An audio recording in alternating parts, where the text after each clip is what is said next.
हाँ जी, सभी साथियों को नमस्कार। पशु ज्ञान वेट सब ऑफिशियल यूट्यूब चैनल पर आप सभी का स्वागत है। आज हम वीएलडी का एक नया सब्जेक्ट वेटनरी सर्जरी के बारे में पढ़ेंगे। लगभग 2 से 3 लेक्चर के अंदर हम इसको कंप्लीट कर लेंगे वेटनरी सर्जरी को। और एमसीक्यू सीरीज़ हमारी ऐसे ही कंटिन्यू रहेगी, जिसके अंदर हम अलग अलग स्टेट के वेटनरी के जितने भी एग्ज़ाम हुए हैं उनको कवर करने की कोशिश करेंगे। देखिए, सबसे पहले हम सर्जरी की डेफिनेशन करते हैं। सर्जरी की डेफिनेशन के अंदर हम पढ़ेंगे कि वेटनरी साइंस और वेटनरी मेडिसिन की यह एक ऐसी ब्रांच होगी जिसके अंदर हम डायग्नोस करते हैं और ट्रीटमेंट करते हैं डिजीज का with the help of hand and surgical instrument. कहने का मतलब ये होगा कि यह मेडिसिन या फिर वेटनरी साइंस की ऐसी ब्रांच कही जाएगी जिसके अंदर हम अगर पशु को चोट लग जाए, घाव हो जाए या किसी भी प्रकार की एबनॉर्मलिटीज आ जाए, उसको जो पशु चिकित्सक होता है वो अपने हाथ के माध्यम से या फिर अपनी प्रैक्टिस के द्वारा हाथों द्वारा ऑपरेशन करके सर्जिकल इंस्ट्रूमेंट का यूज करके पशु का क्या करता है, इलाज करता है। उसको क्या बोला जाता है? वेटनरी सर्जरी बोला जाता है। फादर ऑफ सर्जरी कौन है? फादर ऑफ सर्जरी पुराने समय के अंदर फादर ऑफ सर्जरी बोला जाता था, सुश्रुता को सुश्रुत बोला जाता था। और मॉडर्न सर्जरी के जो फादर है वो क्या है? जोसेफ लिस्टर है। तो याद करने के लिए आप ऐसे याद कर सकते हैं कि आपको लिस्ट बनानी होती है सर्जरी करने से पहले कि आपको किस किस इंस्ट्रूमेंट की ज़रूरत होगी। तो लिस्टर से लिस्टर बन गया, जोसेफ लिस्टर। सर्जरिकल इंस्ट्रूमेंट की लिस्ट। तो सर्जरिकल इंस्ट्रूमेंट जो सर्जरी के अंदर यूज किए जाते हैं वे कौन से होंगे? इससे पहले हम पढ़ सकते हैं कि जो सर्जरी होती है वो कितने प्रकार की होगी। सर्जरी होगी वो कितने प्रकार की होती है उसके अंदर हम देखेंगे। देखिए, एक सर्जरी होती है मेजर सर्जरी। क्या होती है? Major surgery. Major surgery. Major का मतलब क्या होता है? बड़ी। यह बड़ी सर्जरी होगी और ऐसी सर्जरी होगी जिसके अंदर रिस्क बहुत ज़्यादा होता है और करने में समय लगता है। क्या है? करने में समय लगता है। पशु की मौत भी हो सकती है। शरीर के बड़े हिस्से के ऊपर की जाती है। बहुत कठिनाइयाँ होती है, टाइम लगता है पशु को और पशु को खतरा रहता है, जान का रिस्क रहता है पशु को। तो मेजर सर्जरी कैसी सर्जरी होगी? बड़ी सर्जरी होगी, ज़्यादा समय लगेगा, पशु को रिस्क होता है। जैसे कि caesarean section. Caesarean caesarean section. इसके अलावा क्या हो सकता है? सिजेरियन सेक्शन के अलावा रूमनटोमी हो सकता है, थोरैसिक कैविटी की सर्जरी हो सकती है, या फिर सिस्टोटोमी हो सकती है। इसके अलावा ईसोफेगोटोमी भी हो सकती है। ये हो गई मेजर सर्जरी के अंदर कि मेजर हिस्से के ऊपर की जाती है, पशु के ज़्यादा समय लगता है, रिस्क होता है। एक होती है माइनर सर्जरी। माइनर सर्जरी ऐसी सर्जरी होगी जो कि माइनर हिस्से के ऊपर की जाती है, कम समय लगता है, किसी अन्य हेल्प की ज़रूरत नहीं पड़ती, अकेला एक बंदा कर सकता है और इसके अंदर रिस्क नहीं रहता, इतना ज़्यादा रिस्क नहीं होता। जैसे कि एएसडी करते हैं, एंटीसेप्टिक ड्रेसिंग, या फिर एब्सेस को ओपनिंग करनी हो, एब्सेस की क्या हो? ओपनिंग करनी हो, या फिर क्या हो, क्या करना हो हमें? सिस्ट को खोलना हो, सिस्ट को खोलना हो, या फिर हमें लिगामेंट्स या टेंडन को काटना हो। ये हो गए माइनर सर्जरी के अंदर। एक होती है एमरजेंसी सर्जरी। एमरजेंसी सर्जरी, यह सर्जरी एमरजेंसी के अंदर परफॉर्म की जाती है कि बहुत ही ज़रूरी था पशु को बचाने के लिए, तो एकदम से एमरजेंसी सर्जरी करनी पड़ी। और इस सर्जरी के अंदर ज़्यादा टाइम नहीं लगाना चाहिए, जितना जल्दी हो सके उस सर्जरी को परफॉर्म करना चाहिए। जैसे कि सिजेरियन सेक्शन, इंटेस्टिनल ऑब्स्ट्रक्शन, चोक, रीनल कैल्कुलाई। ये सर्जरियाँ कौन सी होती है? इमरजेंसी सर्जरी होती है। क्योंकि जैसे रीनल कैल्कुलाई बन जाती है तो इसके बाद यूरिनरी ब्लैडर के अंदर यूरिन का प्रेशर बढ़ता है। अगर टाइम से सर्जरी न हो तो क्या हो सकता है? जो यूरिनरी ब्लैडर था वो रप्चर हो सकता है। रप्चर होने के बाद फिर हमको उसकी क्या करनी पड़ती है? सिस्टोग्राफी करनी पड़ती है। नेक्स्ट देखिए, नेक्स्ट एक सर्जरी होती है इलेक्टिव सर्जरी। क्या होती है? Elective surgery. इलेक्टिव सर्जरी, इसमें क्या होगा? इलेक्टिव सर्जरी एक ऐसी सर्जरी होती है कि जिसको परफॉर्म अगर आज नहीं कर पाते तो 1-2 दिन के लिए उसको टाला भी जा सकता है। मतलब इसमें घबराने वाली ज़्यादा दिक्कत नहीं होती। जैसे कास्ट्रेशन हो गया, कास्ट्रेशन हो गया, स्पेइंग हो गया, स्पेइंग हो गया, और हो गया डोकिंग। डोकिंग का मतलब टेल को काटना, स्पेइंग का मतलब फीमेल के अंदर परफॉर्म की जाती है, रिप्रोडक्टिव ऑर्गन को निकाला, और कास्ट्रेशन मेल के अंदर। नेक्स्ट आता है आपका सर्जरी का प्रकार होगा जो, वह होता है कॉस्मेटिक सर्जरी। कॉस्मेटिक शब्द से ही बन रहा है कि हम किसी सुंदरता के लिए, पशु को सुंदर दिखाने के लिए सर्जरी कर रहे हैं। जैसे कि ईयर क्रॉपिंग करते हैं, ईयर क्रॉपिंग करते हैं डॉग्स के अंदर, या फिर क्या करते हैं? डोकिंग करते हैं। टेल को काटते हैं। इसके अलावा होता है एक surgery radical surgery. Radical surgery के अंदर जो भी रोग का कारक होगा उसी को हटा देते हैं, जैसे कि ट्यूमर को हटाना, ट्यूमर को हटा दिया जाता है, या फिर हर्निया और नियोप्लाज्म। इसके बाद एक सर्जरी होती है reconstructive surgery. Reconstructive surgery, reconstructive surgery, reconstructive surgery होगी। इस सर्जरी के अंदर हम क्या करेंगे, जो एबनॉर्मल स्ट्रक्चर या फिर कोई एबनॉर्मल जो क्या बन गया है,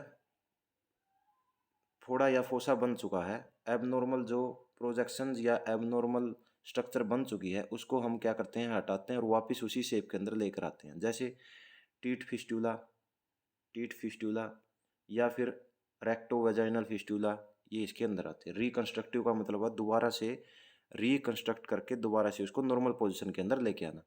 प्लास्टिक सर्जरी के अंदर क्या होगा, हम मान लीजिए कोई हिस्सा है पशु का वो जल गया, तो दूसरे हिस्से से स्किन उतार कर उस हिस्से के ऊपर लगाना, इसको क्या बोला जाता है, प्लास्टिक सर्जरी। प्लास्टिक सर्जरी तो इसके अंदर आएगा लार्ज बर्न वुंड जो रिपेयर किए जाते हैं स्किन किसे, ग्राफ्टिंग से। एक होता है कंजर्वेटिव सर्जरी। कंजर्वेटिव सर्जरी ऐसी सर्जरी होगी जो क्या करेगी, conservative surgery. Conservative surgery, conservative surgery के अंदर जिस पशु को चोट लगी हुई है उस चोट लगी हुई भाग को पहले की जैसे किया जाता है उसको बोला जाता है कंजर्वेटिव सर्जरी। जैसे कि फ्रैक्चर को हम रिपेयर करते हैं। एक होता है orthopaedic surgery. Orthopaedic surgery bone से रिलेटेड होगी। एक होती है आपकी एसेप्टिक सर्जरी। ए का मतलब होता है एब्सेंट और सेप्टिक का मतलब इन्फेक्शन, ऐसी सर्जरी जहाँ पर एक भी माइक्रो ऑर्गेनिज्म न हो। एक होता है एक्सटिरपेटिव सर्जरी। एक्सटिरपेटिव सर्जरी का मतलब क्या होगा, यह एक ऐसी सर्जरी होगी जिसके अंदर क्या क्या किया जाता है, किसी भी पशु का कोई पार्ट है उसको क्या किया जाता है, काट दिया जाता है या हटा दिया जाता है। जैसे आँखों का निकालना या फिर यूट्रस का निकालना। यूट्रस का निकालना इसको क्या बोला जाता है, एक्सटिरपेटिव सर्जरी, जिसके अंदर किसी पार्ट्स को निकाल दिया जाता है। एक होगी आपकी ओप्थेल्मिक सर्जरी। ओप्थेल्मिक शब्द आंखों से जुड़ा तो आंखों की सर्जरी होगी। एक होती है क्रायो सर्जरी। ऐसी सर्जरी जिसमें क्या किया जाता है, लिक्विड नाइट्रोजन का यूज किया जाता है, वो होगा क्रायो सर्जरी। इसके अलावा एक होती है आपकी exploratory surgery. Exploratory surgery, exploratory surgery ऐसी सर्जरी होगी जिसके अंदर पहले हम डायग्नोस करते हैं किस वजह से होगी, और मतलब किसी रोग की जांच के लिए ये सर्जरी की जाती है कि ये रोग किसके कारण हुआ। जैसे रूमनटोमी है, रूमनटोमी की कि जो ये टीआरपी का केस हुआ था कि उसके अंदर रोमन के अंदर हमें नुकीली चीज़ें मिली। ब्रिस्केट एडिमा हुआ और ब्रिस्केट एडिमा का कारण जानने के लिए हमने रूमनटोमी की, मतलब कि कोई डिजीज है उसके डायग्नोसिस के लिए ये क्या की जाती है, सर्जरी की जाती है, जैसे लेप्रोटोमी या फिर रूमनटोमी। तो ये थी हमारी सर्जरी के प्रकार। सर्जरी के प्रकार के बाद हम देखते हैं इंस्ट्रूमेंट कौन कौन से होते हैं। सर्जरिकल इंस्ट्रूमेंट कौन कौन से होते हैं। सर्जरिकल इंस्ट्रूमेंट के अंदर पहला आता है आपका, पहला आएगा टिश्यू फोर्सेप। क्या आएगा, टिश्यू फोर्सेप। टिश्यू फोर्सेप का मतलब क्या होगा, ये ऐसा फोर्सेप होगा जिसका यूज हम करते हैं टू होल्ड टिश्यू, टिश्यू को पकड़ने के लिए, होल्ड करने के लिए टिश्यू को, या फिर किसी ऑर्गन को होल्ड करने के लिए। टिश्यू या ऑर्गन को होल्ड करने के लिए टिश्यू फोर्सेप का यूज किया जाता है। दो प्रकार का होता है, एक होगा स्मूथ, एक होगा टूथेड। टूथेड होगा और एक होता है स्मूथ। स्मूथ। अब देखिए नेक्स्ट आती है term Allis tissue forceps. Allis tissue forceps का यूज कब किया जाता है, टू होल्ड डीप टिश्यू और हैवी टिश्यू या फिर बाउल टिश्यू। इसका मतलब क्या होगा, एलिज टिश्यू फोर्सेप का यूज हम जो गहराई के अंदर टिश्यू होते हैं, डीप टिश्यू होंगे या हैवी टिश्यू या फिर बाउल टिश्यूज, उनको पकड़ने के लिए करते हैं। नेक्स्ट आता है हमारा नीडल होल्डर। नीडल होल्डर का काम क्या होगा, नीडल होल्डर काम करता है to hold suturing needle, suture के लिए नीडल जो यूज करते हैं हम उसको होल्ड करने के लिए। नेक्स्ट आता है आपका मॉस्किटो हीमोस्टैटिक फोर्सेप। हीमोस्टैटिक का मतलब क्या होगा, ये उसको दबाने का काम करेगा, आर्टरी को दबाने का काम करेगा। टू प्रेस स्मॉल कैपिलरीज या वेसल्स टू स्टॉप और कंट्रोल ब्लीडिंग, ये हो गया आपका मॉस्किटो हीमोस्टैटिक फोर्सेप। और सीजर्स होती है दो प्रकार की, एक होती है शार्प, एक होती है ब्लंट। दो प्रकार की सीजर होगी, जो सीरियस शार्प होगी या फिर ब्लंट होगी, ये दोनों फिर दो प्रकार की होती है, एक होती है स्ट्रेट, एक होती है कर्व्ड, एक होती है कर्व्ड। नेक्स्ट आता है टावल क्लैंप। टावल क्लैंप का यूज किया जाता है टू होल्ड ड्रैप क्लॉथ, जो हरे रंग का होता है ना क्लॉथ, ड्रैप क्लॉथ बोला जाता है उसको। सर्जरी के दौरान जब उस सर्जरिकल जहाँ पर करनी होती है उसके चारों तरफ रख दिया जाता है, तो उसको को टावल क्लैंप के द्वारा होल्ड किया जाता है। एक होता है ग्रू डायरेक्टर। ग्रू डायरेक्टर का यूज किया जाता है to protect deep tissue to cut. Groove director का मतलब होगा जो अंदर गहराई के अंदर टिश्यूज होते हैं उनको कटने से बचाने के लिए। स्कैल्पल का यूज किया जाता है टिश्यूज और टेंडन को क्या करने के लिए, काटने के लिए। स्कैल्पल के अंदर जो ब्लेड होता है वो क्या होता है, फिक्स होता है। एक होता है बीपी हैंडल। बीपी हैंडल का यूज क्या किया जाता है, बीपी हैंडल के अंदर जो ब्लेड होता है वो फिक्स नहीं होता और इसका यूज किया जाता है स्किन और मसल्स को काटने के लिए। स्कैल्पल का यूज किया जाता था टेंडन और टिश्यू को काटने के लिए, और बीपी ब्लेड का यूज कब किया गया था, स्किन और मसल्स को काटने के लिए बीपी ब्लेड का यूज किया गया था। स्कैल्पल का टेंडन और टिश्यूज को काटने के लिए। बीपी ब्लेड के अंदर जो ब्लेड होता है वो फिक्स नहीं होता। दो प्रकार के हैंडल होते हैं, हैंडल नंबर 3 और हैंडल नंबर क्या होता है 4। हैंडल नंबर जो 3 होता है इसके अंदर ब्लेड नंबर 10 से 17 तक ब्लेड लगाए जाते हैं, और हैंडल नंबर 4 के अंदर 18 से 24 तक लगाए जाते हैं। नेक्स्ट आता है आपका वेजाइनल स्पेकुलम। वेजाइनल स्पेकुलम के द्वारा यह लगभग मेयर के अंदर, सीप और गोट के अंदर यूज की जाती है। और वेजाइनल स्पेकुलम का काम क्या होता है, यह वेजाइना को चौड़ा करता है और हम क्या करते हैं इसके द्वारा वेजाइना और सर्विक्स के अंदर जो बीमारियां होती है उसका डायग्नोस करते हैं। नेक्स्ट आता है माउथ गैग। माउथ गैग, यहाँ से एक क्वेश्चन जरूर बनेगा। माउथ गैग के अंदर से माउथ गैग कितने प्रकार के होते हैं, एक होता है wooden mouth gag, Drinkwater gag, spring gag, Gunther's gag और बर्नल गैग। अब देखिए इनका काम क्या हुआ। जो वुडन माउथ गैग होता है यह लकड़ी का बना होता है और यह काऊ और गोट के अंदर ज़्यादा यूज किया जाता है, wooden mouth gag. Drinkwater gag, जो ड्रिंक वाटर गैग होता है यह एल्यूमिनियम का बना होता है और गाय के अंदर यूज किया जाता है। जो स्प्रिंग गैग है यह यूज किया जाता है डॉग्स के अंदर। डॉग्स के अंदर स्प्रिंग गैग का यूज किया जाता है। और जो आपका गंथरस गैग है इसका यूज किया जाता है गंथरस और किसका, बर्नेल का, इसका यूज किया जाता है घोड़ों के अंदर। और आज के टाइम में सबसे ज़्यादा यूज कौन सा किया जाता है, बर्नेल गैग यूज किया जाता है। माउथ गैग कौन सा यूज किया जाता है, बर्नेल गैग सबसे ज़्यादा यूज किया जाता है। गंथ्रेस और बर्नेल मोस्टली घोड़ों के अंदर यूज किया जाता है। नेक्स्ट आता है ट्रोकार व कैनुला। ट्रोकार व कैनुला का यूज इमरजेंसी के अंदर जब ज़्यादा गैस एक्युमुलेट हो जाती है रूमन के अंदर, तो जो पैरालंबर फोसा होता है उसको पंचर करने के लिए किया जाता है ताकि रूमन से गैसेज बाहर निकल जाए। ब्रूडीजो कास्ट्रेटर दो प्रकार के होंगे जिसका यूज कास्ट्रेशन के लिए किया जाता है। एक बेबी ब्रूडीजो कास्ट्रेटर होता है, एक बिग ब्रूडीजो कास्ट्रेटर होगा। बेबी ब्रूडीजो 9 इंच का होता है और बिग होता है 19 इंच का। जो छोटा है ये यूज किया जाएगा सीप और गोट के अंदर, बड़ा यूज किया जाएगा कैटल्स के अंदर। 9 इंच लंबाई होती है और 19 इंच लंबाई होगी। ट्रैकियल ट्यूब क्या होगी, ट्रैकियल ट्यूब एक ऐसी ट्यूब होती है जिसका कहाँ पर यूज किया जाता है, ट्रैकिया के अंदर यूज किया जाता है, या तो एनेस्थीसिया देने के लिए या फिर आर्टिफिशियल रेस्पिरेटरी के लिए, कृत्रिम श्वसन के लिए। नेक्स्ट आता है हमारा वलसेलम फोर्सेप। वलसेलम फोर्सेप का यूज कहाँ पर किया जाता है, वलसेलम फोर्सेप रूमनटोमी में रूमन को पकड़ने के काम आता है। इन रूमनटोमी टू होल्ड रूमन। वलसेलम वलसेलम फोर्सेप का यूज कहाँ किया जाता है, रूमनटोमी के अंदर रूमन को पकड़ने के लिए। नेक्स्ट आता है हमारा विनगार्थ सेट। विनगार्थ सेट के अंदर क्या क्या होते हैं, विनगार्थ एक पूरा सेट होता है जिसके अंदर 8 तो टावल क्लैंप होते हैं, 2 वुलसेलम फोर्सेप होंगे और एक वायर मैश होगा जिसको रूमनटोमी के अंदर इस पूरे सेट को यूज किया जाता है। वुलसेलम फोर्सेप होगा जो रूमनटोमी के अंदर रूमन को पकड़ा जाता है वुलसेलम फोर्सेप के द्वारा। नेक्स्ट आता है क्यूरेटर। क्यूरेटर क्या होता है, क्यूरेटर होगा मान लीजिए कहीं वुंड बना हुआ है और उसके अंदर जो भी खराब टिश्यूज है या फिर पस बनी हुई है वहाँ पर गंदगी है उसको निकालने के लिए क्यूरेटर का उपयोग किया जाता है, क्योर करने के लिए, उस वुंड की क्योर करने के लिए, उसके अंदर से गंदगी को निकालने के लिए। नेक्स्ट आता है आपका सर्जरिकल ड्रम। सर्जरिकल ड्रम का क्या होगा, सर्जरिकल ड्रम इसके अंदर क्या किया जाएगा, जो भी सर्जरी के जितने भी इंस्ट्रूमेंट होते हैं उनको क्या किया जाता है, स्टेरिलाइजेशन किया जाता है उनका।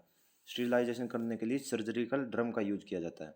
चित्तल फोर्सेप। चित्तल फोर्सेप का यूज कब किया जाता है, चित्तल फोर्सेप का यूज किया जाता है सुई को उठाने के लिए। चित्तल फोर्सेप जैसे क्रायोकैन के अंदर से अगर आपको स्ट्रो को निकालना है तो तब भी चीतल फोर्सेप का यूज किया जाता है। तो चीतल फोर्सेप का यूज कब किया जाता है, सर्जरिकल ड्रम के अंदर से स्टेरिलाइज जो हुई थी सुइयाँ उनको निकालने के लिए और क्रायोकैन के अंदर से स्ट्रो को निकालने के लिए। Suturing needle. सूचरिंग नीडल देखिए सूचरिंग नीडल क्या ऐसी नीडल्स होती हैं जिनका यूज किया जाता है टांके लगाने के लिए, स्टिच लगाने के लिए। जो सूचरिंग नीडल होगी उसके तीन पार्ट होते हैं। पहला पार्ट होता है आई, जो ऊपर वाला पार्ट होगा जहाँ पर सुराख होता है, जहाँ पर क्या होता है ऊपर छेद होता है जिसके अंदर हम थ्रेड या फिर धागा निकालते हैं। तो इस बेस के ऊपर, आइज बेस के ऊपर यह दो प्रकार की होंगी। पहली होती है क्लोज्ड आई। क्लोज्ड आई का मतलब क्या होगा, इसमें सुई के जो ऊपर होगा वहाँ पर क्या होता है एक होल होता है, छेद होता है। लेकिन जो स्वेज्ड आई होती है इसके अंदर सुई के ऊपर क्या होता है छेद नहीं होता है, इसके अंदर जो धागा होता है थ्रेड होता है वो ऑटोमेटिक क्या होता है फिक्स रहता है। एक पार्ट होता है बॉडी। बॉडी यह भी स्ट्रेट हो सकती है या फिर राउंड हो सकती है। अगर आपको स्किन के ऊपर टांके लगाने, स्टिच लगाने तो स्ट्रेट नीडल यूज की जाती है। और राउंड जो यूज की जाती है वो कब की जाती है, जब टिश्यूज अंदर क्या करने हो मसल्स के ऊपर या फिर अंदर टांके लगाने हो, स्टिच लगाने हो, तब यूज की जाती है। कौन सी? राउंड। राउंड यूज किया जाती है। तो राउंड बॉडी ये कितने प्रकार के देखिए, एक तो होती है 1/4 साइकिल होगा, जिसको कम ये कह सकते हैं कि कम घुमावदार होती है, जिसका यूज किया जाता है आँख की सर्जरी के अंदर। एक होती है हाफ सर्कल, मतलब कि पूरी आधी घूमी हुई होती है, जिसका यूज किया जाता है जो अंदर तक घाव होगा उसकी सर्जरी के अंदर। एक होती है 3/8 घूमी होती है, जिसका यूज किया जाता है भारी घाव घाव के लिए। और 5/8 होगा, उसका यूज किया जाता है oral cavity, nasal cavity, pelvic cavity के लिए। तो 1/4 जो हिस्सा उसका घुमा हुआ होता है, इसका यूज कब किया जाता है? इसका यूज किया जाता है आँख की सर्जरी में। अगर आधी घूमी हुई है तो गहरे जो घाव है वहाँ पर सूचर करने के लिए। और 3/8 इसका यूज कब किया जाता है? भारी घाव के ऊपर। और 5/8 का यूज किया जाता है कैविटीज के ऊपर। इसके अलावा जो कैसी हो सकती है, डबल कर्ड भी हो सकती है, डबल कर्ड भी हो सकती है, जे शेप भी हो सकती है, हाफ कर्ड भी हो सकती है, और या फिर कंपाउंड कर्ड भी हो सकती है नीडल। नेक्स्ट जो थर्ड पार्ट बनता था पॉइंट, पहले हमने पढ़ लिया आई, जो ऊपर होल था उसके बेस के ऊपर। एक था ओपन, ओपन के अंदर क्या था होल बना रहता था, जिसको हम बोल सकते थे क्लोज्ड आई। और एक था स्वेज्ड आई, जिसके अंदर ऊपर छेद नहीं था, जिसके अंदर जो थ्रेड था वो क्या था फिक्स था। तो क्लोज्ड आई और स्वेज्ड आई। बॉडी के बेस पर हमने पढ़ा स्ट्रेट, राउंड, और राउंड के अंदर 1/4, 1/2, 3/8 और 5/8 के बारे में पढ़ा। अब हम पढ़ते हैं उसके पिन पॉइंट या फिर पॉइंट के बारे में। पॉइंट के हिसाब से कितने प्रकार की हो सकती है। जो सुई का जो आखिरी नुकीला पार्ट होता है उसको पॉइंट बोलते हैं। और इसके बेस पर दो प्रकार की नीडल्स होती है, एक होती है ट्रूमैटिक, एक होता है एट्रूमैटिक। एट्रूमैटिक जो ट्रूमैटिक्स होती है उनका जो लास्ट वाला सिरा होगा वह क्या होता है त्रिकोणा होगा। और कैसा होगा, बिल्कुल नुकीला होता है। क्या होता है? नुकीला होता है। और एट्रूमैटिक होगा उसका कैसा होता है, घुमावदार होगा। क्या होगा? घुमावदार होगा। एट्रूमैटिक का घुमावदार होता है। और जो ट्रूमैटिक होता है उसका कैसा होता है, तिकोना होता है। नेक्स्ट देखते हैं हम सूचर के बारे में। सूचर दो प्रकार के होते हैं, एक होते हैं एब्जॉर्बेबल, एक होते हैं नॉन एब्जॉर्बेबल। मतलब कि जो अपने आप अंदर एब्जॉर्ब हो जाए। एक होते हैं नॉन एब्जॉर्बेबल, जो कि एब्जॉर्ब नहीं होते, मतलब उनको बाहर से काटना पड़ता है। तो सूचर की डेफिनेशन क्या होगी, मान लीजिए किसी भी पशु को घाव हुआ है, कटे हुए जो दो घाव घाव था, उन घाव को जोड़ने के लिए जब स्किन के ऊपर या फिर अंदर क्या लगाए जाते हैं, स्टिच लगाए जाते हैं, उन दोनों भागों को जोड़ने के लिए उसको क्या बोला जाता है, सूचर बोला जाता है। जो एब्जॉर्बेबल सूचर होते हैं वे ऐसे सूचर होंगे जो शरीर के अंदर खुद ही एब्जॉर्ब हो जाते हैं। और यह कहाँ पर लगाए जाते हैं, इंटरनल ऑर्गन्स के अंदर लगाए जाते हैं। दो प्रकार के होते हैं, एक होते हैं नेचुरल एब्जॉर्बेबल, एक होते हैं सिंथेटिक एब्जॉर्बेबल। नेचुरल एब्जॉर्बेबल कौन से होंगे, जैसे कि कटगट। केटगट होगा, यह किससे मिलता है, सब म्यूकोजा स्मॉल इंटेस्टाइन की सब म्यूकोजा, और किसकी, सीप की जो स्मॉल इंटेस्टाइन होती है उसकी सब म्यूकोजा से कैटगट मिलता है। या फिर काऊ और बफ की सिरोसा से, काऊ और बफ की किससे, सिरोसा से यह हमें प्राप्त होता है, प्राप्त होगा। इसके अलावा देखिए जो कैटगट होता है उसका नंबर 11/0 से कहाँ तक होता है, 5 तक होता है। और 5 नंबर कैटगट का उपयोग कहाँ पर किया जाता है, रूमनटोमी के अंदर किया जाता है। किसके अंदर किया जाता है, रूमनटोमी के अंदर किया जाता है। और 11/0 या फिर 0.01 mm डायमीटर का जो होता है यह सबसे पतला होगा, 0.01 mm का। और यह यूज किया जाता है आँख की सर्जरी के अंदर। रूमनटोमी के अंदर 5, और या फिर यूट्रस के अंदर यूज किया जाता है कौन सा, नंबर 5। क्या है, नंबर 5। और नंबर 5 का डायमीटर कितना होता है, 0.4 mm। यह सबसे मोटा कैटगट होता है।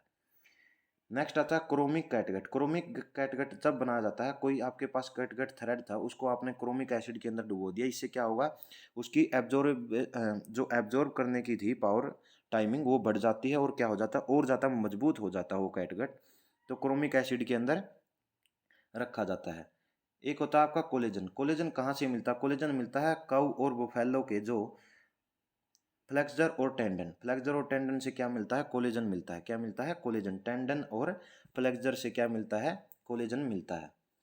नेक्स्ट आता है kangaroo tendon. Tail of kangaroo से मिलेगा। और फैसिया लाटा। फैसिया लाटा क्या होगा? थाई मसल की जो कनेक्टिव टिश्यू होती है वहाँ से क्या मिलता है?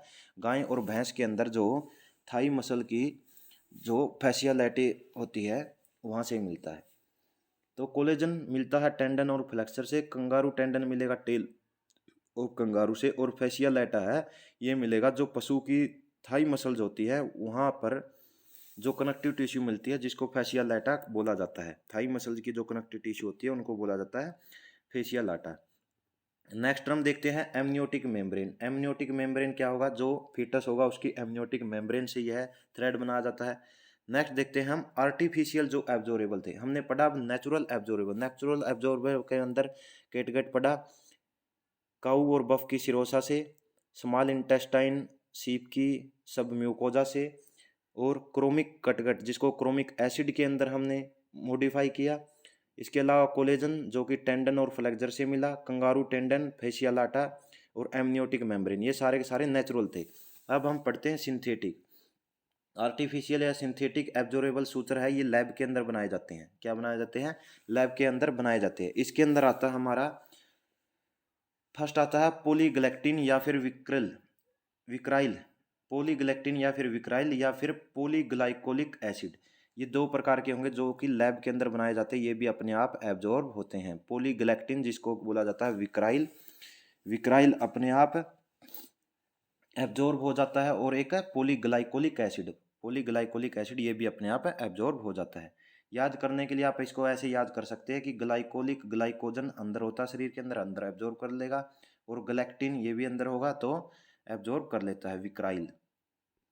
नॉन एब्जॉर्बेबल सूचर के अंदर पहला आता है ऑर्गेनिक, या फिर हम कह सकते हैं जो हमें कहाँ से मिलते हैं ऑर्गेनिक, जैसे कि कॉटन से मिल गया, सिल्क, लिनेन या फिर हॉर्स के जो हेयर होते हैं वहाँ से। नेक्स्ट आता है आपका जो कि कॉटन है, नॉन एब्जॉर्बेबल सूचर होगा कॉटन। और कॉटन के अंदर कैसा एक्शन मिलता है? कैपिलरीज एक्शन देखने को मिलता है। सिल्क है यह सबसे ज़्यादा यूज किया जाता है। और जो लिनेन होता है यह भी कॉटन से मिलता है। और हॉर्स हेयर ये होगा घोड़े के बाल। अम्बिलिकल जो टेप होती है, अम्बिलिकल टेप होगी, यह किससे बनी होती है? कॉटन से बनी हुई होती है, जो कि हाफ से 1 सेंटीमीटर तक की क्या होती है? चौड़ी होगी, जो यूज की जाती है हर्निया और प्रोलैप्स के केस के अंदर टांके लगाने के लिए। अम्बिलिकल टेप जो कि हाफ से 1 सेंटीमीटर चौड़ी होती है, हर्निया और प्रोलैप्स के केस के अंदर यूज की जाती है। प्रोलैप्स के केस में अम्बिलिकल जो टेप है यूज की जाती है। नेक्स्ट आता है इनऑर्गेनिक या फिर हम मेटालिक भी बोल सकते हैं, जिसके अंदर स्टील वायर या फिर वायर मैश आएगा। वायर मैश का यूज हमने एक वायर मैश का यूज किया था विनगार्थ जो हमने सेट बनाया था, जिसके अंदर हमने 8 टावल क्लैंप, 2 वुल सेलम और एक वायर मैश यूज किया था। और वुल सेलम का यूज कहाँ पर किया जाता था? रूमन टोमी के अंदर, रूमन को पकड़ने के लिए। नेक्स्ट देखिए, नेक्स्ट आता है आपका ये लिखे हुए है कि कितने जो सिंथेटिक नॉन एब्जॉर्बेबल सूचर होते हैं। एक होता है सिल्क जो सबसे ज़्यादा यूज किया जाता है, एक होता है terylene, polypropylene, dacron, polyethylene, nylon, polyester, rayon या फिर वीटाफिल। ये आपको याद करने हैं, ऑप्शन टाइप के अंदर आ सकता है कि इनमें से कौन सा एब्जॉर्बेबल है, कौन सा नॉन एब्जॉर्बेबल है। एब्जॉर्बेबल के अंदर याद करना पॉलीग्लाइकोलिक या फिर विक्राइल। उसके अलावा ये लगभग क्या है? वीटाफिल, वीटाफिल वीटा की कंपनी थी वो बाहर थी तो ये बाहर लगाए जाएंगे, नॉन एब्जॉर्बेबल हो गया। पोलिएस्टर, पोलिएस्टर हम कहाँ लगाते हैं? बाहर लगाते हैं। डैक्रोन, डैक्रोन से ही बनते हैं हेलमेट वगैरह, शायद ये उसी से बनते हैं। पॉलीइथाइलिन, प्रोपाइलिन, टेरिलिन और सिल्क। नेक्स्ट आपका आता है Liston strain bone cutting forcep. Liston strain bone cutting forcep खुद बता रहा है कि यह क्या है? बोन को कट करने वाला फोर्सेप है, लिस्टन स्ट्रेन बोन कटिंग। इसके अलावा आती है प्लास्टर सॉ, जिसका यूज किया जाता है प्लास्टर को काटने के लिए। हुप ड्राइंग नाइफ, इसका यूज किया जाता है क्या? जो हुप जो होते हैं उनको एक अच्छी शेप देने के लिए, उनको काटने के लिए। और परकशन हम्मर का यूज किया जाता है ज्वाइंट डायग्नोसिस, हॉर्सेज के अंदर ज्वाइंट के डायग्नोस करने के लिए परकशन हम्मर का यूज किया जाता है। अब हम देखते हैं सूचर के पैटर्न। सूचर के पैटर्न कौन कौन से हो सकते हैं। एक सूचर का पैटर्न होगा इंटरप्टेड, एक होता है कंटिन्यूस। इंटरप्टेड के अंदर जो जो आएंगे उसके बारे में पढ़ेंगे। इंटरप्टेड के अंदर पहला आता है सिंपल। सिंपल के लिए हम क्या करेंगे, ये लगाए जाते हैं सिंपल स्किन के ऊपर। इंटरप्टेड स्किन के ऊपर लगाया, उसके बाद क्या लगा दी, नोट लगा दी, फिर लगाया, फिर नोट लगा दी, फिर लगाया, फिर नोट लगा दी, ऐसे। एक होता है ओवरलैपिंग। ओवरलैपिंग का मतलब क्या होगा, एक बार लगाया फिर उसको घुमाते रहते हैं तो ओवरलैप करते हैं, ओवरलैपिंग करते रहते हैं। जैसे कि किसी भी होलो ऑर्गन्स के ऊपर या फिर हर्निया के केस में क्या लगाते हैं, ओवरलैपिंग लगाते हैं। एक आता है कविल। कविल लगाते हैं हम प्रोलैप्स के केस में। प्रोलैप्स के केस में वुल्वा के ऊपर लगाए जाते हैं। कविकली लगाते हैं, कवि के, ऐसे याद कर सकते हैं। एक होता है मैट्रस। मैट्रस होगा, इसको कहाँ पर लगाते हैं, ये लगाते हैं स्किन के ऊपर अधिक ज़्यादा, किसके लिए, मजबूती देने के लिए। और जो मैट्रस सूचर होते हैं यह तीन प्रकार के होते हैं। एक हो गए हॉरिजॉन्टल, एक होते हैं वर्टिकल, एक होते हैं क्रॉस। जो क्रॉस होंगे ये स्किन के ऊपर लगाए जाते हैं, और जो हॉरिजॉन्टल और वर्टिकल होंगे यह टीट फिस्ट्यूला के अंदर लगाए जाते हैं। टीट फिस्ट्यूला के अंदर लगाए जाते हैं। जो हॉरिजॉन्टल होंगे ये जहाँ पर हम इंसिजन देते हैं या फिर जहाँ पर घाव हुआ है उसके हॉरिजॉन्टल लगाते हैं, और जो वर्टिकल होंगे यह उसके परपेंडिकुलर लगाए जाते हैं। नेक्स्ट आता है कंटिन्यूस सूचर। कंटिन्यूस सूचर को क्या करते हैं हम, कंटिन्यूसली क्या करते हैं, लगाते हैं। और इसके अंदर क्या किया जाता है, लगाने के बाद लास्ट में नोट लगाए जाते हैं। जैसे इंटरप्टेड के अंदर हमने लगा दिया फिर नोट लगा दी, लगा दिया फिर नोट लगा दी, लेकिन कंटिन्यूस के अंदर उसको कंटिन्यूस लगाते जाते हैं और लास्ट के अंदर क्या लगा दी जाती है, गांठ लगा दी जाती है, नोट लगा दी जाती है। इसके अंदर भी आता है पहला सिंपल। सिंपल के अंदर क्या करते हैं, ये लगाए जाते हैं जैसे मसल्स के ऊपर, सबकुटेनियस टिश्यू के ऊपर या फिर फैशिया के ऊपर। इसके बाद आता है लॉक स्टिच। लॉक स्टिच कहाँ पर लगाए जाते हैं, लॉक स्टिच लगाए जाते हैं डायाफ्राम के ऊपर। डायाफ्राम के ऊपर या फिर जो भी स्केलेटन मसल्स होती है उसके ऊपर।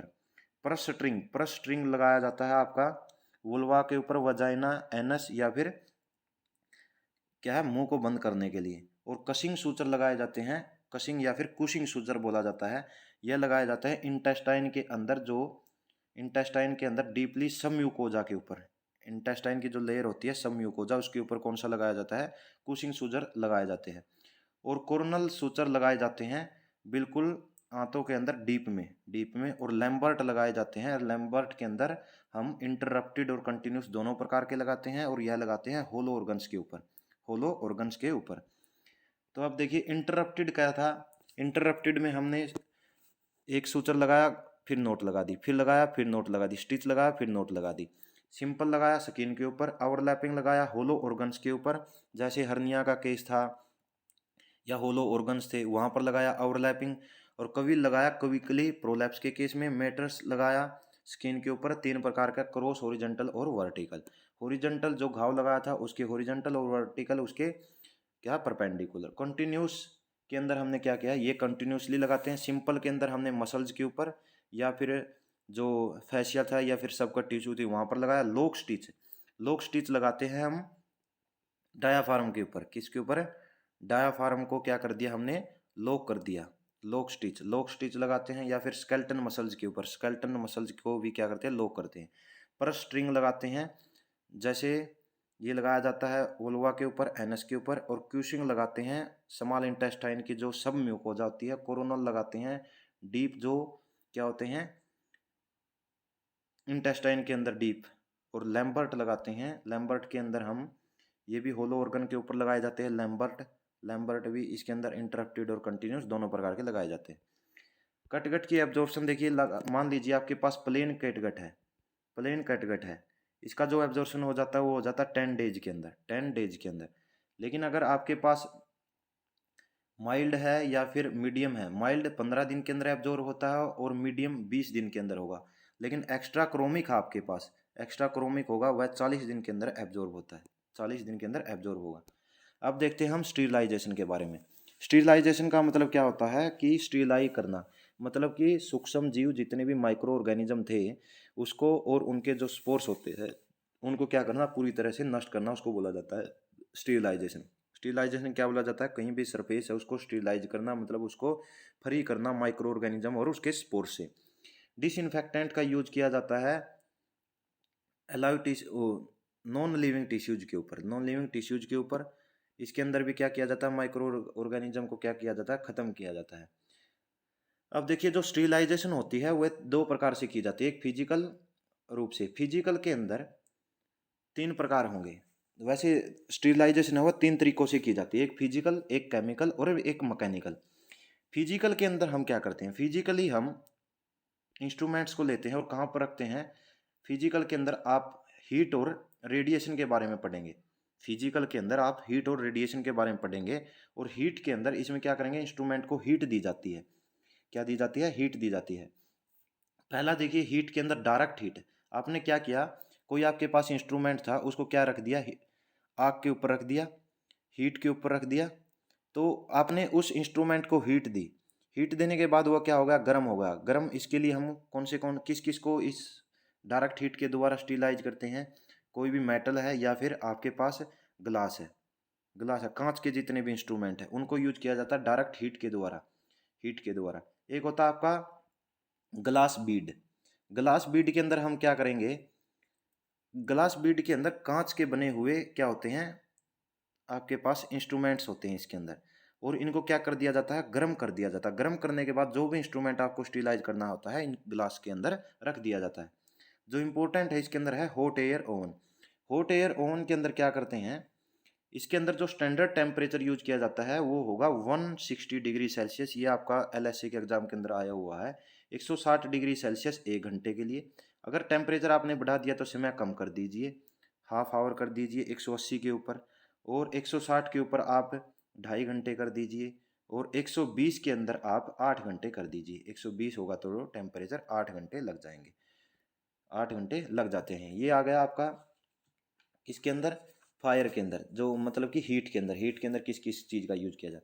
अब देखिए हॉट एयर ओवन के अंदर हम किस किस इंस्ट्रूमेंट्स को क्या करते हैं? स्टीलाइज करते हैं, स्टीलाइजेशन करने का काम करते हैं। जितनी भी कांच की वस्तुएं होंगी ग्लास से बनी हुई, इसके अलावा ऑयल, पैराफिन या फिर पाउडर, उनको स्टीलाइज किया जाता है।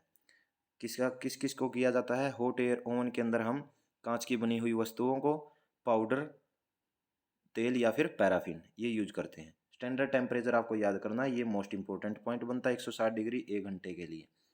नेक्स्ट आता है आपका इंसिनरेशन। इंसिनरेशन के अंदर हम क्या करते हैं? ये क्या होगा? हॉस्पिटल्स के अंदर जितने भी वेस्ट मटेरियल है या फिर पशुओं के जितने भी ऑर्गन्स या फिर पार्ट्स रह जाते हैं उनको किया जाता है? जलाने के लिए यूज किया जाता है। नेक्स्ट आ गया आपका बॉइलिंग इन वाटर। वाटर के अंदर बॉईल किया जाता है।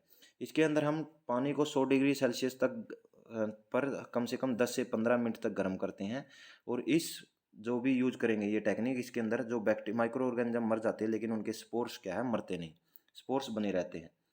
नेक्स्ट आता है आपका टिंडलाइजेशन। टिंडलाइजेशन जॉन टिंडल ने इसकी क्या की थी? खोज की थी। इसमें इन्होंने क्या किया था? बैक्टीरिया के जो स्पोर्स बने थे उनको भी खत्म कर दिया था। लेकिन इस प्रोसेस के अंदर टाइम बहुत ज़्यादा लगता है। इसमें क्या होगा? 100 डिग्री सेल्सियस पे आप 20 मिनट तक पानी को उबालिए। उबालने के बाद फिर एक दिन उसको ठंडा रखिए। फिर 100 डिग्री सेल्सियस पर 20 मिनट तक उबालते हैं, फिर एक दिन तक ठंडा रखते हैं, 4 दिन तक ऐसे करते हैं। तो यह आजकल टेक्निक यूज नहीं की जाती टिंडलाइजेशन, क्योंकि एक लॉन्ग प्रोसेस है यह। नेक्स्ट आता है ऑटोक्लेव। एक इंपॉर्टेंट क्वेश्चन यहाँ से बनता है ऑटोक्लेव। ऑटोक्लेव के अंदर 121 डिग्री सेल्सियस टेम्परेचर, 15 LBS या फिर 15 पाउंड क्या होगा? प्रेशर होगा और 15 मिनट टाइम लगता है। तो ये दो पॉइंट बनते हैं, एक हॉट एयर ओवन के अंदर, एक ऑटोक्लेव के अंदर। हॉट एयर ओवन के अंदर 160 डिग्री क्या लगा था? टेम्परेचर लगा था। कितने घंटे के लिए? 1 घंटे के लिए। और यहाँ पर 180 डिग्री सेल्सियस 15 मिनट के लिए। नेक्स्ट जो आपका हॉट एयर ओवन होगा इसके अंदर सभी के सभी माइक्रो ऑर्गेनिज्म प्रियोन को छोड़कर, जो कि प्रोटीन पार्टिकल्स होते हैं उनको छोड़कर क्या हो? सब के सब खत्म हो जाते हैं। और इसके अंदर हम लगभग जितने भी सर्जिकल इंस्ट्रूमेंट होंगे या फिर जो कांच के समान होंगे उसको क्या करते हैं? स्टीलाइज करते हैं। नेक्स्ट आता है रेडिएशन। याद रखने वाली बात यह है कि जो बीपी ब्लेड होता है, बीपी ब्लेड, ऑयल या फिर ग्रीस, इनको ऑटोक्लेव के अंदर स्टीलाइज नहीं किया जाता। स्टीलाइज ऑयल को और आपका जो पैराफिन था उसको किया जाता है हॉट एयर ओवन के अंदर। बीपी ब्लेड को चलाना पड़ता है उसको ऑटोक्लेव के अंदर स्टीलाइज नहीं किया जाता।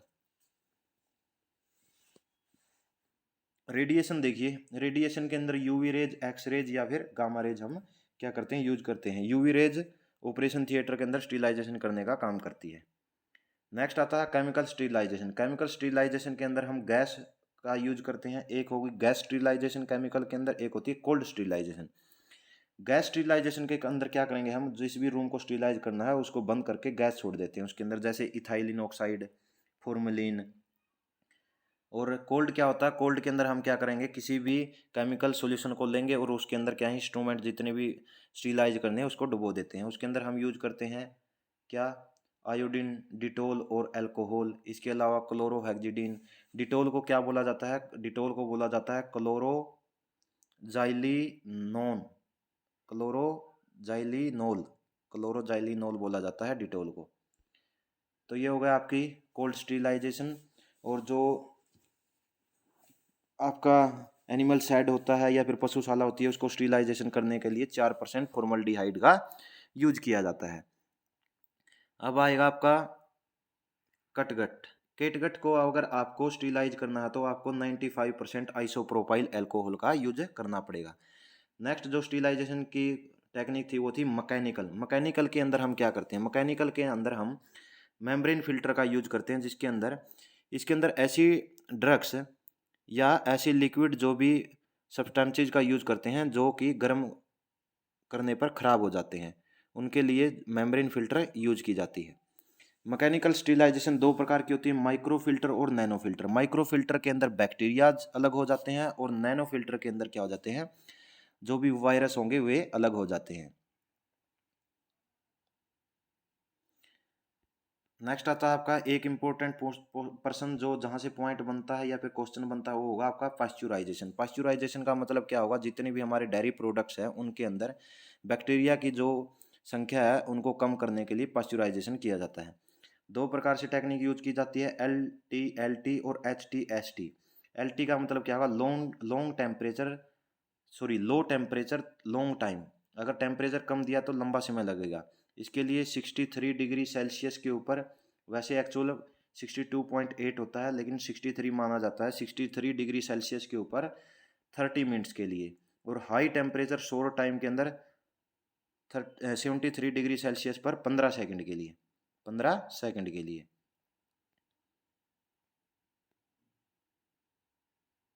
नेक्स्ट आगा आता है आपका स्प्रेन।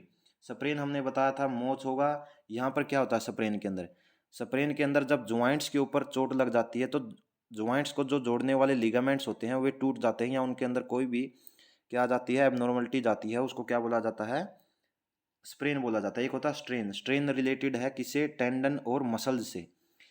स्प्रेन हो जाए तो उसको ज्वाइंट और लिगामेंट्स के अंदर अगर चोट लग जाए उसके कारण स्प्रेन होती है। इसके लिए ट्रीटमेंट में हम इमोबाइलाइजेशन करते हैं, स्थिरीकरण करते हैं और काउंटर इरिटेंट्स का उपयोग करते हैं, लिनीमेंट्स का यूज करते हैं जिसके अंदर लिक्विड बेस होता है।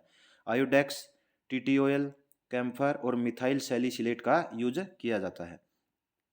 लग्जेशन, लग्जेशन को डिसलोकेशन भी बोला जाता है। इसके अंदर क्या होगा, जब जो ज्वाइंट्स होता है, ज्वाइंट्स के ऊपर जब दोनों हड्डियों मिलती है उनका जब सरफेस अपने जो जिनकी जहाँ पर पोजीशन होनी चाहिए थी वहाँ से क्या हो जाए, खिसक जाए, अलग हट जाए, डिसलोकेट हो जाए, उसको क्या बोला जाता है, लग्जेशन या फिर डिसलोकेशन बोला जाता है। डिसलोकेशन दो प्रकार की होगी, एक होती है एक्यूट, एक होती है क्रोनिक। एक्यूट और क्रोनिक के अंदर फर्क क्या होगा, जैसे ही चोट लगी उसके तुरंत बाद जो हड्डियाँ होती है वह डिसलोकेट हो जाए, उस वह होता है एक्यूट के अंदर। और क्रोनिक के अंदर क्या होगा, हड्डियों के अंदर कोई एबनॉर्मलिटी जा जाती है और वह धीरे धीरे खिसकना शुरू हो जाती है, वो होगी क्रोनिक। क्रोनिक किसके कारण होती है, एक्सेस फ्लोराइड आयंस के कारण हो जाती है। एक होता है एक्यूट, एक होता है क्रोनिक, एक होता है पैथोलॉजिकल। पैथोलॉजिकल के अंदर क्या होगा, पैथोलॉजिकल के अंदर किसी भी बैक्टीरिया की वजह से उस पशु की जो हड्डियां होती है उसके अंदर इन्फेक्शन होता रहता है और उसके बाद वह अपने जो नॉर्मल जगह थी उससे क्या लगती है, खिसकने लगती है। इसके लिए आप ट्रीटमेंट करोगे तो आपको क्या करना पड़ता है, इमोबाइलाइजेशन करना पड़ता है, counter irritants, Iodex, camphor, alcohol का यूज करना पड़ता है या फिर प्लास्टर करना पड़ता है। आपको एग्जाम्पल देखने को मिलेंगे, अपवार्ड लग्जेशन ऑफ पैटेला। इसका मतलब क्या होता है, अपवार्ड लग्जेशन ऑफ पैटेला के अंदर जो पैटेला हो गए, पैटेला सबसे बड़ी सीसामोइड बोन है और यह जुड़ी हुई होती है ऊपर जो ह्यूमरस फीमर का जो ट्रोकिला होता है वहाँ पर क्या होती है, जुड़ी रहती है। जब वहाँ से खिसक जाती है तो क्या होता है, खिसक जाने के बाद जो पशु होगा वह क्या होगा, अपनी टांगों को स्ट्रेट कर लेता है, थोड़ी देर स्ट्रेट रखता है, उसके बाद खिसका कर चलता है, उसके बाद नॉर्मल हो जाता है, जिसको क्या बोला जाता है, हमारे जो देसी भाषा है उसके अंदर सरनैल बोला जाता है, या फिर एमपी, जिसके लिए हम एमपीडी करते हैं, क्या करते हैं, एमपीडी, मीडियल पैटेलर डेस्मोटोमी किया जाता है। इसके अंदर क्या होगा, अपवर्ड लग्जेशन ऑफ पैटेला हो जाता है, जो फीमर के साथ जो ट्रोकिला से अटैच होगा वहां से क्या हो जाती है, वहां पर यह जाकर फिक्स हो जाता है, यह लिगामेंट फिक्स हो जाता है। इसके लिए हम क्या करते हैं, एमपीडी करते हैं, और एमपीडी का मतलब क्या होगा, मिडिल पैटेलर डेस्मोटोमी, डेस्मोटोमी की जाती है, और ऊंट के अंदर जो मिडिल पैटेलर लिगामेंट होता है वो होता ही नहीं, क्या होता है, एब्सेंट रहता है।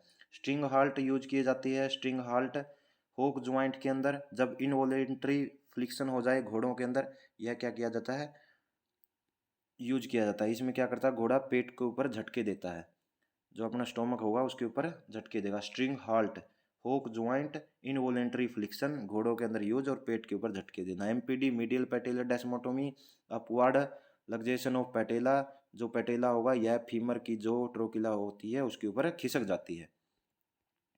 नेक्स्ट आता है आपका फ्रैक्चर। फ्रैक्चर दो प्रकार के होते हैं, एक होगा क्लोज्ड, एक होता है ओपन। फ्रैक्चर का मतलब क्या होगा, फ्रैक्चर का मतलब ये होगा जब बोन की जो कंटिन्यूटी है उसके अंदर क्या आ जाए, कंटिन्यूटी,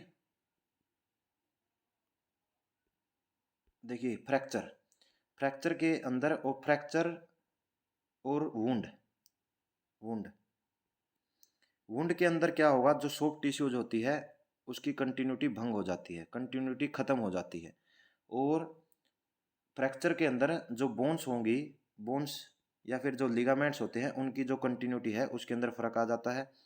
या फिर कह सकते हैं कि जब हड्डियां टूट जाती है उसको क्या बोला जाता है, फ्रैक्चर बोला जाता है। फ्रैक्चर दो प्रकार का होगा, एक होगा क्लोज्ड, क्लोज्ड फ्रैक्चर वो होगा जिसमें अंदर हड्डियां टूट जाती है लेकिन शरीर के ऊपर घाव नहीं दिखाई देता, स्वेलिंग आ जाती है लेकिन ऊपर घाव नहीं होता। मतलब कहने का मतलब ये होगा कि जो घाव, जो बोन्स टूटी हुई है वह बाहर जो एनवायरनमेंट है उसके संपर्क में नहीं आती, अंदर हड्डियां टूट जाती है, घाव नहीं बनता। ओपन फ्रैक्चर के अंदर क्या होगा, हड्डियां टूट जाती है, घाव भी बन जाता है और वह सीधे एनवायरनमेंट के कांटेक्ट में आती है।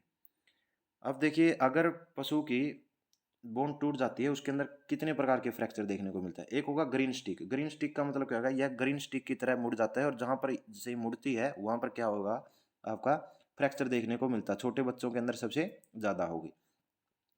एक होती है आपकी फिशर फ्रैक्चर। फिशर फ्रैक्चर के अंदर क्या होगा, इसमें जो हड्डी है उसके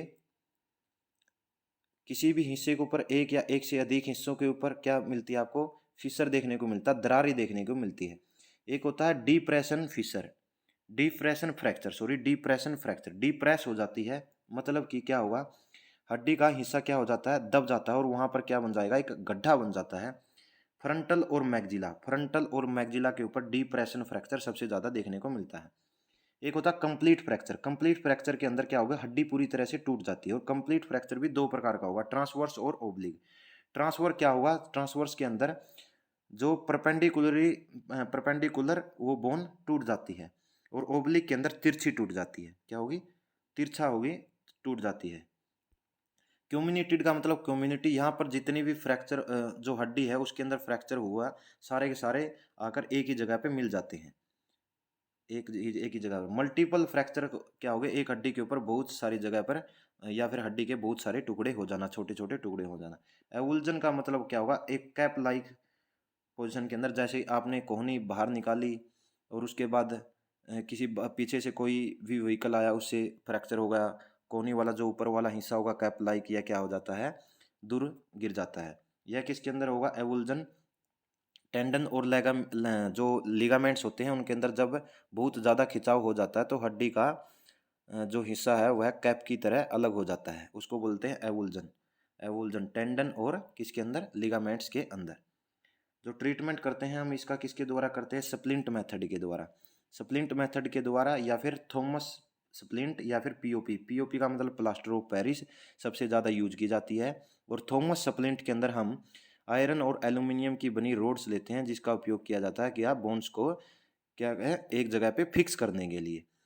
एक ट्रीटमेंट किया जाता है अंदर से, अंदर की तरफ से हड्डियों को फिक्स करना, ये बाहर की तरफ से हम फिक्स कर रहे थे। अब जो बोन्स है उनको अंदर की तरफ से फिक्स कर रहे हैं। कैसे? बाइंडिंग के द्वारा। बाइंडिंग के द्वारा कैसे? जैसे हम बुक्स को पीछे बाइंड करते हैं उसी प्रकार से हम स्टील के वायर यूज करते हैं और हड्डियों को जोड़ने का काम करते हैं। प्लेट्स का यूज किया जाता है, स्क्रू का यूज, इंट्रामेडुलरी पिन या रोड का यूज किया जाता है। ट्रांसफिक्सेशन, ऑर्थोपेडिक वायरिंग या इंटरडेंटल वायरिंग, या घोड़ों के अंदर मैंडिबल जब फ्रैक्चर हो जाता है उसके अंदर इंटरडेंटल वायरिंग यूज की जाती है। एब्सेस देखिए, एब्सेस कहीं होगा क्या होगा जब किसी भी शरीर के अंदर कहीं क्या हो जाए, पस इकट्ठी हो जाए, पस इकट्ठी हो जाए उसको क्या बोला जाता है? एब्सेस बोला जाता है। क्या बोला जाता है? एब्सेस बोला जाता है। और एब्सेस भी दो प्रकार का होगा। एब्सेस क्या होगा? दो प्रकार का होगा। एब्सेस के अंदर खास बात क्या होगी? एब्सेस से जब एब्सेस किसी भी शरीर के जो भी भाग होगा वहाँ पर बन सकता है। दूसरा बात ये होगी कि एब्सेस, सिस्ट, हीमोटोमा और ट्यूमर के अंदर फ़र्क ये होता है कि जो एब्सेस का जो सेंटर के ऊपर जो पार्ट होगा वो कैसा होता है? नरम होता है। क्या होता है? नरम होता है। तो यह कैसी सर्जरी होती है? एब्सेस वाली सर्जरी होती है यह माइनर सर्जरी। क्या होती है? माइनर सर्जरी, क्योंकि इसके अंदर खुद एक बंदा सर्जरी को परफॉर्म कर सकता है, रिस्क इसके अंदर होता नहीं। तो यह कैसी होगी? माइनर सर्जरी होती है, माइनर सर्जरी होगी। अब देखिए, अब हमने लिखा हुआ है एक्यूट एब्सेस या फिर chronic abscess. Acute abscess hot होगा और क्रोनिक एब्सेस वो क्या होता है? कोल्ड होता है। जो एक्यूट एब्सेस होगा ये है 2 से 3 दिन में बन जाता है। इसका जो सरफेस होगा वह गर्म होगा और दर्द ज़्यादा होगा। जो कोल्ड या फिर क्रोनिक होगा यह धीरे धीरे बनता है और इसका सरफेस ठंडा होगा, दर्द यहाँ पर क्या रहेगा? कम रहेगा। अगर देखें पशु की बॉडी पे कहाँ कहाँ एब्सेस हो सकता है उसके बेस के ऊपर यह 3 प्रकार से होगा। पहला होगा सुपरफिशियल एब्सेस, इंटरनल और मल्टीपल। इंटरनल और मल्टीपल।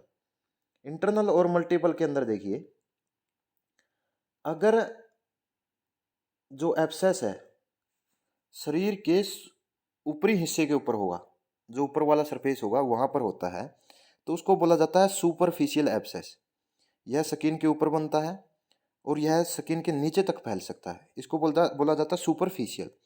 एक होता है इंटरनल। इंटरनल एब्सेस या फिर हम बोल सकते हैं डीप एब्सेस। यह वह एब्सेस होगा जो शरीर के जो इंटरनल पार्ट्स होंगे या फिर शरीर के अंदर गहराई तक, डीप तक यह बनता है, उसको बोला जाता है इंटरनल या फिर डीप। जो शरीर के अंदर गहराई तक या फिर मसल्स तक फैलता है उसको बोला जाता है इंटरनल। एक होता है मल्टीपल एब्सेस। मल्टीपल एब्सेस कहाँ कैसे होगा? शरीर पर एक साथ बहुत सारी जगह पर क्या हो जाता है? एब्सेस बन जाते हैं। अब देखिए, जो डीप एब्सेस होता है या फिर हम बोले इंटरनल एब्सेस होगा, इसके अंदर भी क्या होगा? दर्द होगा। इसके अंदर शरीर का टेम्परेचर बढ़ जाता है क्योंकि मसल्स वाले हिस्से के अंदर यह एब्सेस बनता है। और मल्टीपल के अंदर शरीर के बहुत सारे हिस्सों के ऊपर यह बन जाता है मल्टीपल। मल्टीपल एब्सेस को क्या बोला जाता है? पैमिक एब्सेस या फिर मेटास्टैटिक एब्सेस भी बोला जाता है। मेटास्टैटिक एब्सेस भी बोला जाता है। अब देखिए, एक्टिनोबैसियोलोसिस है जिसको वुडन टंग बोला जाता है और एक्टिनोमाइकोसिस है जिसको लंपी जा बोला जाता है। उसके अंदर भी कई जगह पर एब्सेस बन जाता है जिसको बोला जाता है मल्टीपल एब्सेस, अंदर की तरफ बनता है। तो इसका ट्रीटमेंट कैसे किया जाता है? जो स्मॉल एब्सेस होते हैं उनको प्यूस्टूल्स भी बोलते हैं। अब देखिए इनका ट्रीटमेंट कैसे किया जाता है। एक काउंटर इरिटेंट की सहायता से, आयोडीन हो गया जिसके अंदर कैंफर हो गया, अल्कोहल हो गया। इसके अंदर जो इंसिजन दिया जाता है वो दिया जाता है क्रिस क्रॉस इंसिजन। एब्सेस के अंदर क्रिस क्रॉस इंसिजन दिया जाता है। और इसके अलावा हम एक्सप्लोरेटरी नीडल पंचर के द्वारा, एक्सप्लोरेटरी नीडल पंचर के द्वारा एब्सेस को बाहर निकालने की कोशिश करते हैं। ट्रीटमेंट देखिए स्टेप वाइज कैसे होगा। सबसे पहले तो सबसे पहले क्या होगा? एब्सेस की मैचुरेशन की जाती है। मैचुरेशन की जाती है, उसको पकाया जाता है। और मैचुरेशन करने के लिए क्या यूज किया जाता है? आयोडीन यूज की जाती है, स्ट्रॉन्ग आयोडीन। या फिर ब्लिस्टर, ब्लिस्टर का यूज करते हैं। क्या करते हैं? ब्लिस्टर का यूज करते हैं जो एब्सेस है उसको पकाने के लिए। जो फिर एब्सेस के ऊपर नरम पार्ट देखा जाता है और उसके ऊपर क्रिस क्रॉस इंसिजन लगाया जाता है। क्रिस क्रॉस ऐसे इंसिजन लगाया जाएगा। इंसिजन लगाने के बाद जो जहाँ पर इंसिजन लगाया जाता है वहाँ से जितनी भी पस है उसको बाहर निकाला जाता है। निकालने के बाद लाल दवा से पोटासियम परमैंगनेट KMnO4 से जहाँ पर जिस कैविटी के अंदर वो पस निकाली थी जहाँ से हमने उसको साफ करते हैं। साफ करने के बाद tincture of iodine, tincture of iodine जिसके अंदर पोटासियम आयोडाइड, आयोडीन और क्या होता है? अल्कोहल होता है। अल्कोहल होता है। उसके द्वारा उसकी क्या करते हैं? उसके अंदर गोज पीस डालते हैं। गोज पीस जैसे पट्टियाँ ली, उसको टिंक्चर ऑफ आयोडीन के अंदर डुबोया और उसको कैविटी के अंदर डाल दिया। और 3 से 4-5 दिन तक क्या लगाते हैं? एंटीबायोटिक लगाते हैं। और 3 दिन साथ में एनाल्जेसिक दवाएं देते हैं ताकि दर्द न हो, और 5-7 दिन हम ड्रेसिंग करते हैं। ये हो गया आपका एब्सेस का ट्रीटमेंट। अब देखिए योक गाल। योक गाल क्या होता है? जैसे बुलक है, घर में बैल है, उसकी गर्दन के ऊपर जब वह गाड़ी को खींचता है, खींचने के बाद बार बार खींचने से क्या हो जाता है? जब पशु बार बार उसको खींचता है तो वहाँ फ्रिक्शन के कारण, बार बार फ्रिक्शन के कारण वहाँ पर क्या बन जाता है? योक गाल बन जाता है। योक गाल एक प्रकार की क्या है? एब्सेस ही है। योक गाल एक प्रकार की एब्सेस ही है। तो हम कह सकते हैं कि जब बार बार गाड़ी खींचने से वहाँ पर क्या बन जाता है? एब्सेस बन जाता है, उसको योक गाल बोलते हैं। एक होता है सैडल गाल। सैडल गाल कहाँ पर होगा? घोड़ों के अंदर। घोड़ों के अंदर जो घोड़े होते हैं उनकी जो काठी होगी, सैडल बोलते हैं जिसको, काठी को, उसके ऊपर क्या बन जाता है? एब्सेस बन जाता है। काठी रखते हैं ना जो घोड़े की गर्दन के ऊपर, तो वहां पर एब्सेस बन जाता है। नेक्स्ट आता है आपका एक्नी या फिर फुंसी बोलते हैं जिसको, एक्नी। इसमें क्या होगा? जो सिबेशियस ग्लैंड्स होती है उनका एब्सेस हो जाता है। सिबेशियस ग्लैंड्स का क्या हो जाता है? एब्सेस हो जाता है। सिबेशियस ग्लैंड के अंदर एब्सेस सबसे ज़्यादा किसके अंदर देखने को मिलता है? हॉर्सेज के अंदर या फिर डॉग्स के अंदर। सिबेशियस ग्लैंड के अंदर क्या देखने को मिलता है? एब्सेस देखने को मिलता है। पस फॉर्मिंग बैक्टीरिया कौन से होते हैं? स्ट्रेप्टोकोकस, स्टेफाइलोकोकस या फिर सुडोमोनास। सुडोमोनास की जो पस होगी वह कैसी होती है? ब्लू पस होती है। लंबे समय तक जब पस पड़ी रहे उसको क्या बोला बोला जाता है? कंजस्टेड पस बोला जाता है। कंजस्टेड पस बोला जाता है। इसके अलावा जो इंपॉर्टेंट टर्म है वो होगी आपकी एंटीबायोमा एब्सेस। एंटीबायोमा एब्सेस ये क्या होगा? एंटीबायोमा एब्सेस ये ऐसा एब्सेस होगा जैसे हमने इसकी ड्रेसिंग कर दी फिर यह दोबारा से बन जाता है, दोबारा से बन जाता है। एंटीबायोमा, एंटीबायोमा बोला जाता है। और जो प्यूस्टल्स होते हैं वे छोटे आकार के एब्सेस होंगे, और अराइसिपेला जो एब्सेस होते हैं वे होते हैं बड़े आकार के एब्सेस। बड़े आकार के एब्सेस को अराइसिपेला बोला जाता है। अब एक टर्म देख लेते हैं कि जो एब्सेस और सिस्ट है उसके अंदर फर्क क्या होगा। जो सिस्ट होगा वह शरीर के अंदर जो क्लोज्ड कैविटी होगी वहाँ लिक्विड या फिर सेमी सॉलिड जब सब्सटेंस इकट्ठी हो जाती है तब बनते हैं। मतलब कि जो सिस्ट होती है शरीर के अंदर क्लोज्ड कैविटी के अंदर कोई भी लिक्विड या सेमी सॉलिड पदार्थ इसके अंदर इकट्ठा हो जाता है। और एब्सेस शरीर के बाहर बनता है, इसके अंदर क्या रहती है? पस इकट्ठा रहती है। जो सिस्ट होगी उसकी जो आउटर लेयर होगी वह क्या होती है? एपिथीलियम होती है। क्या होती है? एपिथीलियम होती है। लेकिन एब्सेस की जो आउटर जो मेम्ब्रेन होगी या फिर आउटर लेयर होती है वह क्या होती है? पायोजेनिक होती है। एब्सेस की क्या होती है? पायोजेनिक मेम्ब्रेन होती है बाहर वाली, और उसकी कैसी कैसी होती है? एपिथेलियम होगी। सिस्ट के अंदर दर्द नहीं रहता, लेकिन एब्सेस के अंदर क्या रहता है? दर्द रहता है। एब्सेस के अंदर क्या रहता है? दर्द रहता है। एब्सेस के कारण क्या क्या हो सकते हैं? एब्सेस स्ट्रेप्टोकोकाई के कारण, स्टेफाइलोकोकाई के कारण, एक्टिनोबैक्यूलोसिस, ई कोलाई या सुडोमोनास के कारण हो सकता है। सुडोमोनास के कारण हो सकता है।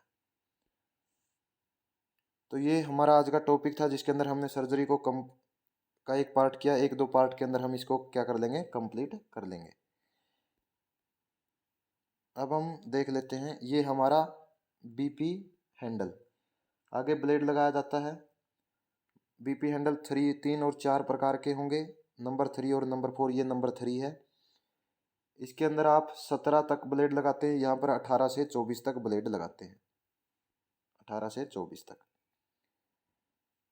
इसको हम हॉट एयर ओवन के अंदर स्टीलाइज करते हैं। बीपी ब्लेड को स्किन के ऊपर चलाया जाता है मसल्स को काटने के लिए।